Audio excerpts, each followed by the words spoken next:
Você já ouviu falar de um jogo onde você controla pessoas? Posso jogar também? Revista semanal? Semanal. Semanal. Whatever. Fala Resetas, mais uma revista resetando e agora diretamente do Teatro Eva Herz. Estivemos acompanhando uma sessão da peça Escape e você confere tudo agora.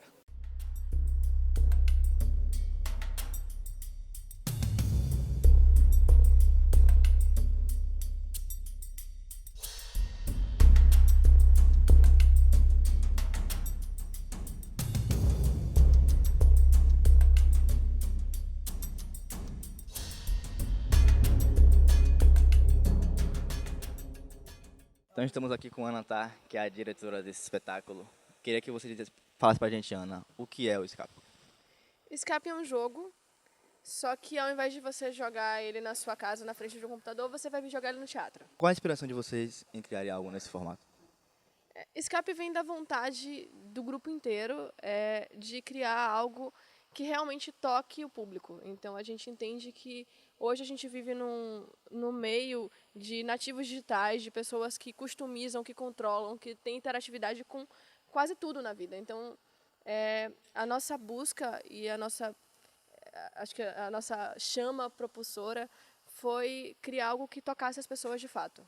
Foi uma ideia nova, foi um desafio, porque a gente tinha que cruzar uma diversidade de mídias diferentes. A gente estava trabalhando com o digital e com o real. E acho que a maior dificuldade é consolidar e equilibrar os elementos que você vai ver ao vivo e os elementos que você vai estar observando no tablet e como esses dois elementos eles interagem entre si.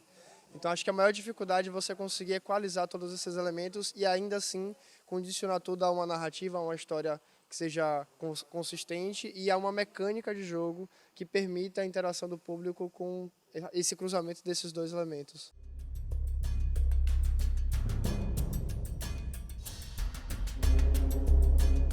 O mais lento, cala a boca, o mais lento, desculpa. Vocês fizeram algum tipo de laboratório de estudo sobre o formato do jogo para transpor para o teatro? Na verdade, a gente fez muito estudo, porque hoje a equipe é híbrida, mas quando a gente começou, a gente tinha muito mais gente de teatro e jogadores. Então, assim, nós éramos jogadores, mas nós não fazíamos jogo. Então, a gente precisou de muito estudo para entender como é que era esse processo, para entender o que é que a gente podia fazer, até onde a gente podia ir. E o laboratório ele veio no dia a dia da construção, até entrar as pessoas que deram suporte para a gente estar com o formato que a gente tem hoje. Como tem sido a reciprocidade do público com esse formato que é algo novo? Gera curiosidade, eu acho que isso tem sido muito forte, de querer entender o que é isso, porque quando a gente fala assim, é um jogo, mas você vem para o teatro, ou quando a gente fala em interatividade dentro de um espaço de teatro, as pessoas pensam numa interatividade onde elas são o protagonista da ação, mas de um ponto de vista muito delas serem chamadas, de você brincar com a plateia, e a gente não tem isso. Aqui é uma equipe de jogadores e a interatividade é delas para a gente e não da gente para elas.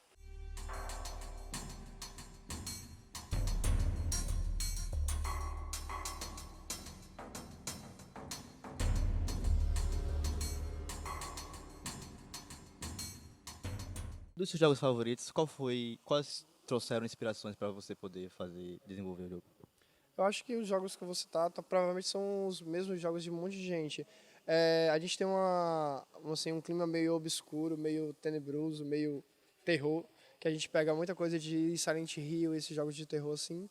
A gente também tem os puzzles de games casuais, os próprios escape rooms, a gente também tem outros elementos, por exemplo, o Bride ou o Limbo, a gente usa alguns elementos desses dois jogos assim, mas acho que não dá pra você especificar um jogo, mas um gênero de jogo que a gente jogou por muito tempo, e aí a gente conseguiu que foram os quebra-cabeças de escape room e os enigmas e as charadas que a gente tem utilizado desde que é criança até hoje. Chegar nesse formato foi, apesar de parecer muito simples, foi um formato que ele demandou muito estudo, demandou muita pesquisa para a gente conseguir esse nível de tecnologia que a gente tem hoje, que é uma tecnologia sem delay, que ela não tem, que ela acontece de fato em tempo real.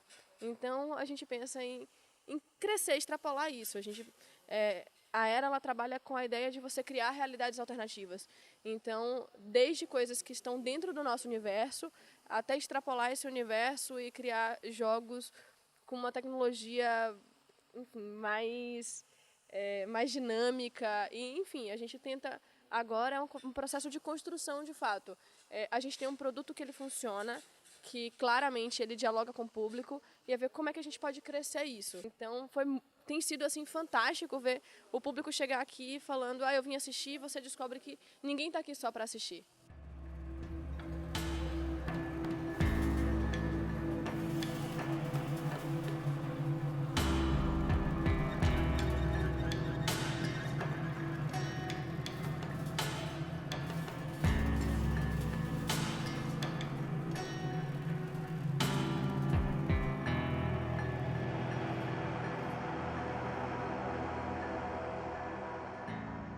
Então estamos aqui com uma das cobaias, que é a Mirella Mateu, que interpreta a Alissa. Então, Mirella, diga pra gente como é pra você interpretar mais do que um personagem controlado por outro que não é você mesmo. É interessante, assim, a nossa indicação é ter a personalidade do personagem muito forte, porque em cima dessa personalidade é que a gente tem a liberdade para brincar. Então, quando a gente sabe como mais ou menos aquele personagem agiria naquela situação, é que aí é a graça da coisa. É sempre legal a gente interpretar vários personagens. Para um ator é gratificante, sempre. Sempre é uma experiência muito boa. Agora, ser controlado por outras pessoas realmente é uma experiência completamente nova para a gente. Tudo bem que a gente, de certa forma, no teatro, a gente é controlado por outras pessoas, né? O diretor, tal, de certa forma, controla nossas ações, mas são ações já programadas, são coisas que a gente já sabe, a gente já leu o roteiro, o texto, a gente já sabe como é que faz. Só que aqui, o diferencial é que a gente sempre fica na expectativa do que é que vai acontecer. E isso, ao mesmo tempo que é assustador, é empolgante também. Durante o espetáculo, é visível a diferença de personalidade entre você, Alissa, e Thomas. Como você descreveria o seu personagem no jogo? Olha, eu acho que a Alissa, ela é mais dura, né, de uma certa forma, ela é mais agressiva, ela é um pouco mais cética, ela tem essa personalidade um pouco mais explosiva, na verdade, do que Thomas, né, que é um pouco mais receoso. Essa diferença também é que dá a graça, né, entre a interação dos dois personagens. Eu vejo o Thomas como um cara que é super racional, assim, só que ao mesmo tempo, quando ele se pega numa situação que foge ao seu controle, ele fica muito nervoso, ele fica muito ansioso, ele perde totalmente o senso de direção. Então, eu descreveria Thomas como um desesperado.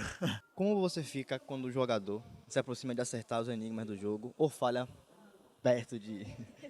A gente fica angustiado também junto com a plateia, porque a gente quer que vocês passem, a gente quer fazer as outras fases, e é legal. E a gente fica também um pouquinho ansioso, assim, aí às vezes a gente fica assim, ai meu Deus, será que eu vou dar uma ajudinha aqui? Porque só tá faltando tão pouco. Aí às vezes a gente solta uma dica, assim, numa conversa, então fiquem ligados se vocês vierem. Às vezes a gente conversa alguma coisa assim que de repente é uma dica. A gente sempre torce por todos vocês.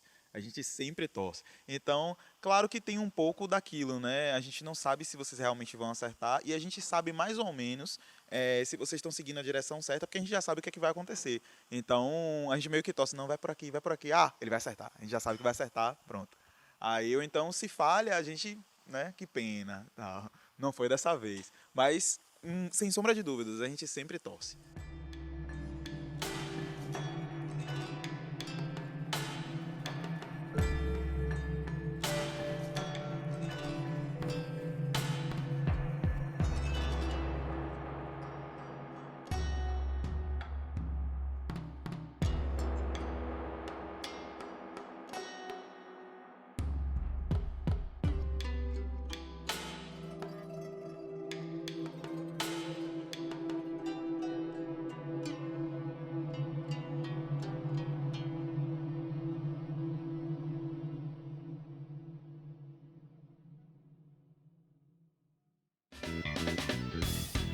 Então, Resetas, essa foi mais uma revista Resetando. Esperamos que tenham gostado. Se curtiu, já sabe. Deixa aquele like no vídeo, se inscreva no canal, acesse o Resetando nas redes sociais e, claro, acesse nosso site, porque lá também tem muito mais conteúdo. Valeu, Resetas, e até a próxima revista Resetando.